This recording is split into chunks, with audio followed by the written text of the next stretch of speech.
Well, I have the distinct pleasure to introduce Dr. K.J. Lee.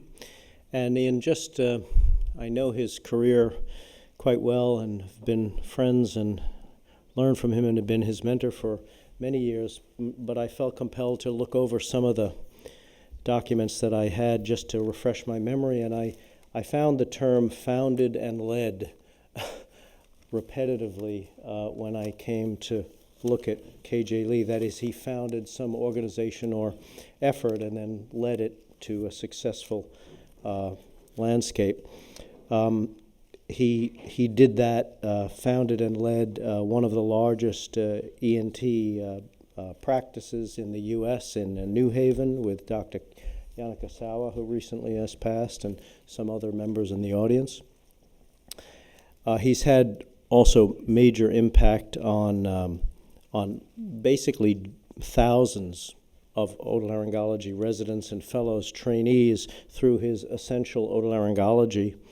My own personal story is that if you had had a camera down in the basement of the main building at Cornell as an intern next to the food machines at 3 a.m. while I was on call, the thing that I would have aside from the stuff I got from the food machine was essential otolaryngology, reading it for my next year, where I would come up to the eye and ear, and I wanted to make sure that I didn't know about the stapedal artery mistake again that I made on my interview.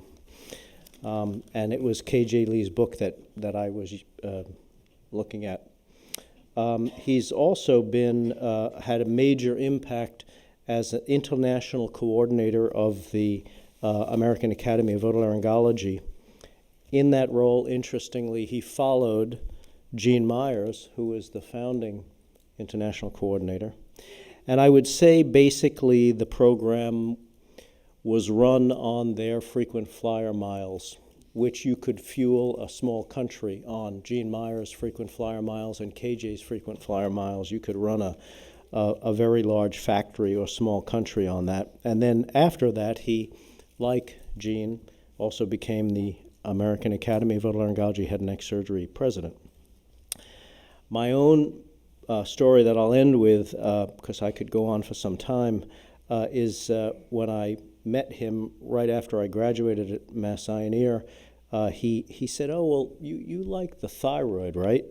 And so he said, "Well, would you want to be on the endocrine surgery subcommittee?" It was a task force from the Head and Neck Oncology Committee. It wasn't a full committee yet. It was a subcommittee. And I said, "Oh, that would be amazing." Like as a resident, if you're appointed to the Academy committee on a given thing,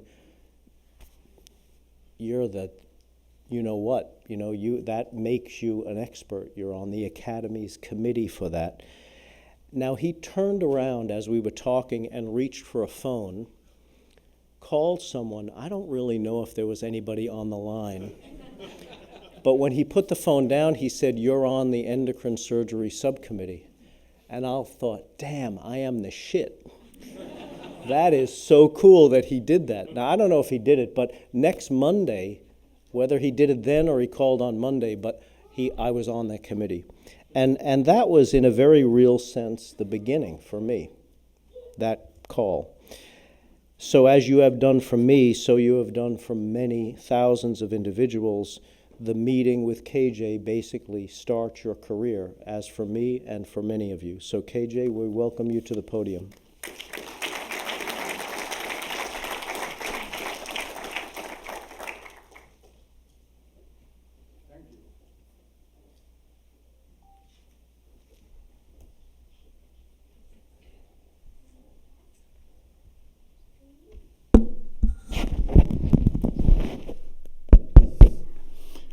Well, first and foremost, I'm most impressed with what Mark and his team and Dana has put together this 200-year anniversary. It's a lot of work.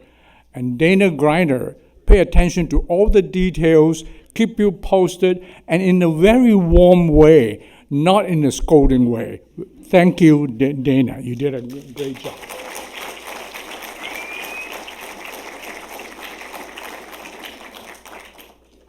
I'm honored and humbled to be standing here to to all these academicians, professors around the world. I'm just a little private practitioner in New Haven, so I'm very honored to be here. Okay.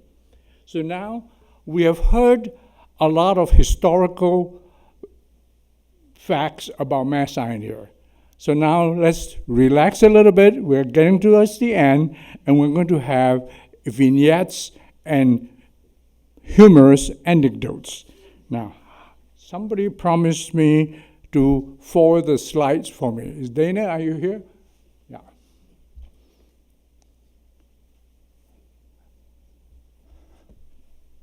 How do I forward the slide? Oh, got it. Okay, got it. I always like to form organization or structure things or build upon. In 1954, at the age of 14, in a Methodist boys' school, I started student Christian movement. And to this day, it's existed and around Southeast Asia in all the Methodist schools. Okay? So therefore, liking to build on things, okay, I got attracted to ENT. In 1965, Stuart Strong made a statement that ENT is for the dropout. And it's true. I went to Columbia Medical School. The top third of the class going to neurosurgery, cardiology, cardiac surgery, so on and so forth. And nobody goes to ENT. It's for the dropout, seriously, okay? And although I was not top third, not bottom third, the middle third, I said, I want to be the dropped out. And the reason is because you can build on it.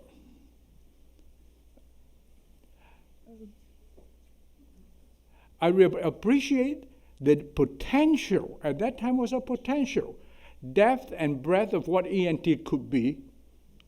And when I was an intern at Columbia, at the graduation dinner, they asked people what specialty you're going to go into. Orthopedic, plastic surgery, so on and so forth. I was so ashamed at that time to say ENT. You must be a dropped out. So I very quickly, mumble in my Chinese accent, I'm going to Harvard, I didn't say Mass Eye and Ear, I'm going to Harvard for head and neck surgery and sat down to avoid embarrassment. And there was a noise going around, what is that? That's no head and neck surgery at that time, okay? So without realizing it, I could have coined that term in 1965. Dr. Stuart Strong said, and it is in my book, and we quoted him, 3 Columbia University writers interviewed me for a year and a half and wrote my memoir called Leeway. And in that, Stuart Strong was quoted that when he wanted to do a thyroid case, he can't book it as a thyroid because the chief of surgery will cancel it. He has to call it a lump in the neck. Dr. Kirshner at Yale, when he did a laryngectomy, he has to call the general surgeon to do the neck dissection. You can't do the neck dissection. So that was then, okay? Guess what?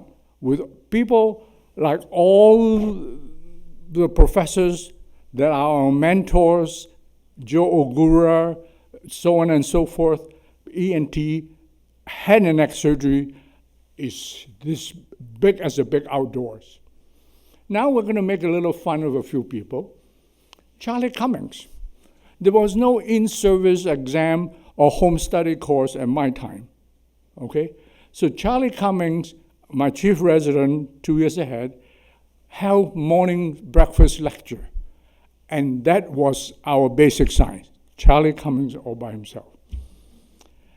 The first year resident picked up the cases, handed over to the chief resident. And Charlie Cummings was my chief resident. So I found the first, and he was just starting the stapedectomy service. So I found the first otosclerosis patient, and I told the patient, Mrs. Smith, just use him, Dr. Charlie Cummings who will do your stapedectomy. Okay? So after Charlie gave the pre-op spiel and left, Mrs. Smith said, Dr. Cummings, how many of these have you done? Now, only Charlie can pull it off. Nobody else. Charlie hasn't done one yet. Charlie, if I recall in my senile mind, the way he you know how handsome he is, tall, good looking, the way he had his hand, I hate to tell you the number I have done.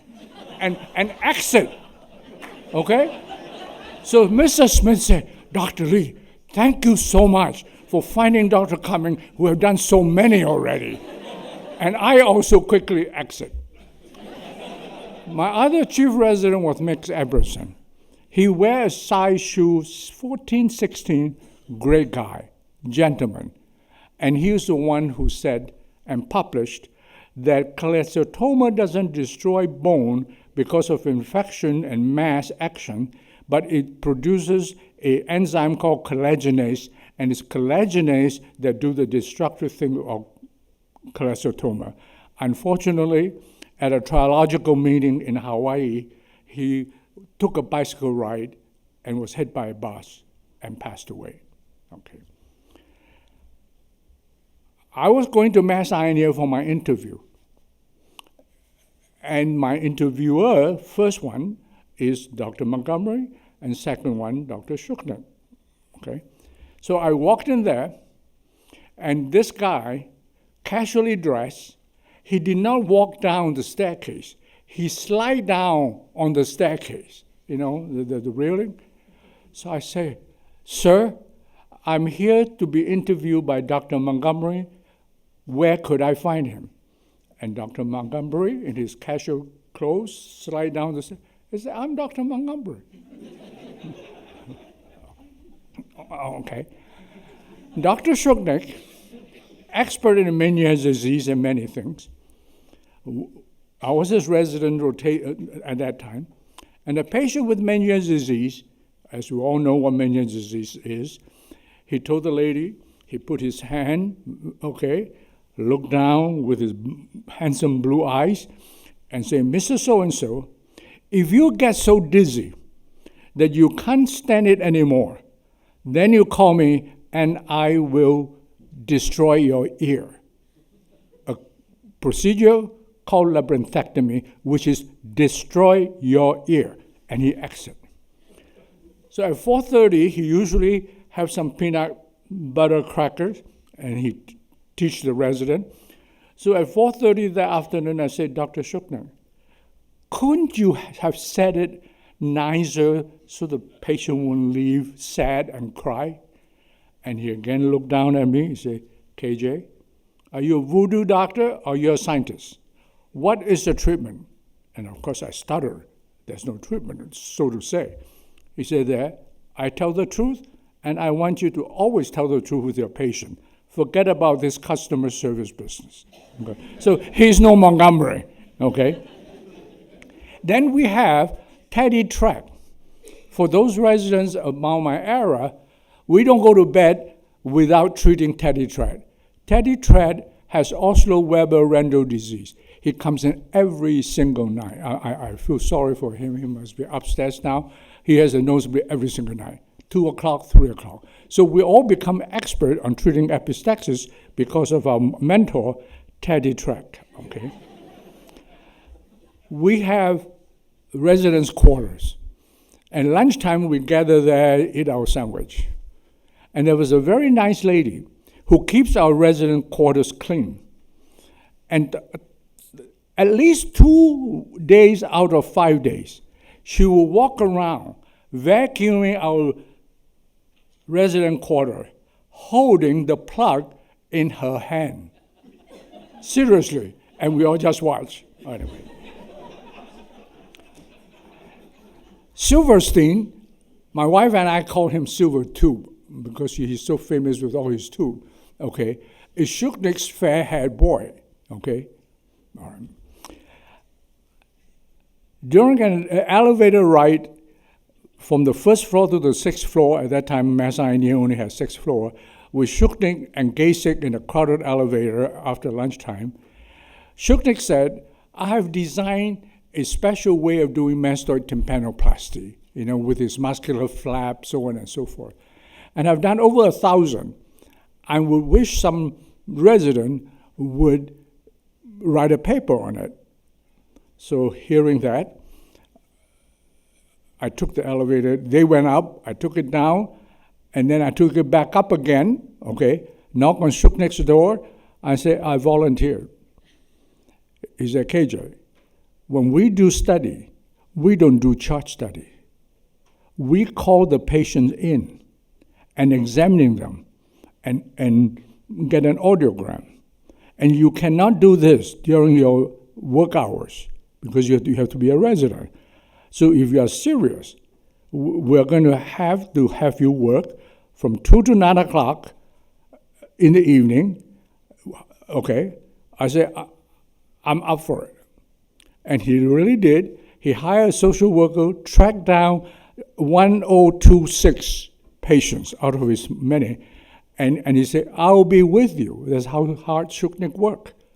So not only he make the first-year resident work off hours on his own time, he spent there with me. So we saw all those 1,000 patients examine and then get an audiogram, so on and so forth, and it has been published in the Laryngoscope. We all heard so much about Eugene Myers. Besides Silver Tube, Eugene is now one of my person I worship, 3 generations of ENT chair, and humble as anything. We travel all over the world, particularly in China a couple of times, and very humble, easy to get along with. And I thank you for your friendship, Eugene. Now we have Danny Miller and Claire. Claire taught me how to set up the back tables. 6 a.m. we make rounds with Danny, and the resident used to say, God damn it, Danny can smell the diagnosis from the hallway. We residents would go through all the facts and try to make a diagnosis, and Danny, he has a knack of making a diagnosis. And except for Shuknik's Sunday school, we all heard about that, and Charlie Cummings' breakfast teaching, there was no real home study course, as I said. And if those of us in our era remember, we took the board exam, written exam, multiple choice on a Saturday. At 6 p.m. Saturday night, they give you, if you pass, they grade it right away. If you pass, they give you your 2 board examiners on Sunday. So what I did, because there was no internet at that time, of course, and no home study, no nothing, in the dark ages. So I called up my good wife. I said, these are my 2 examiners. Go get a babysitter. Go to the library, read up whatever the heck they have written, and call me. I'll call you at midnight, and you tell me all the facts, all the scoop, So at midnight, so when we went into the 2 examiner, one of them is Bobby Alford. The other guy is a gentleman from Atlanta, private practice guy, very famous at that time, forgot his name. So instead of just answering his questions, which I did, I wedged in to talk about their publication. And everybody's egocentric. So, you know all my publications. So I guess maybe that's one of the reasons I passed. And out of that comes the essential otolaryngology, all my notes and go on. Then you have Lorraine. Lorraine is Shuknik's private scrub nurse.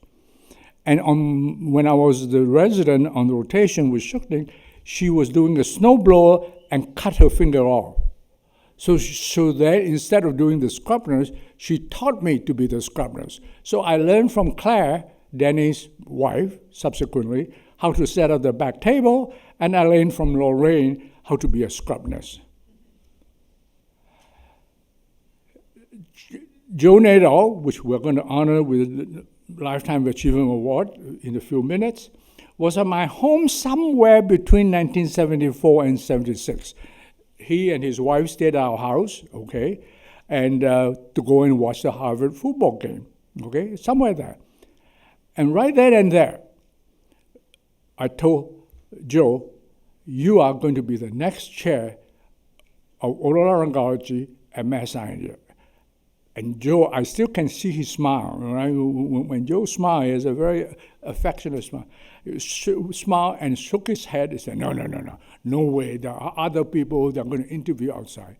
But true enough, he became the chair in 85 2013.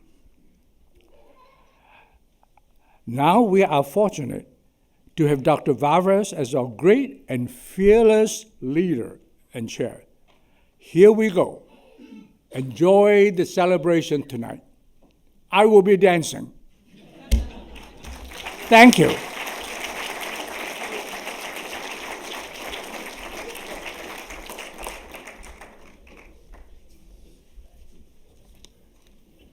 Thank you, KJ.